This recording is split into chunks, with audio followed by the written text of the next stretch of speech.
Ayan guys, andito kami sa Long Beach Resort.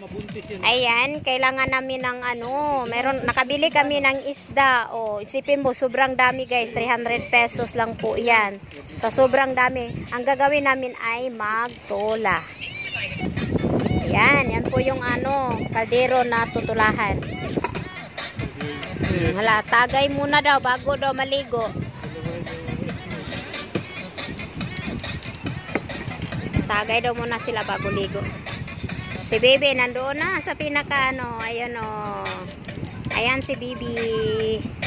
Yan, adik sa dagat. Yung yung Kuya Bunso namin at saka si Kuya Dodong andun sa pinakamalayo. Pinakamalayo sila doon.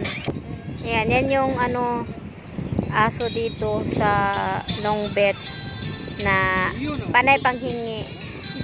Nanghihingi sila ng pagkain.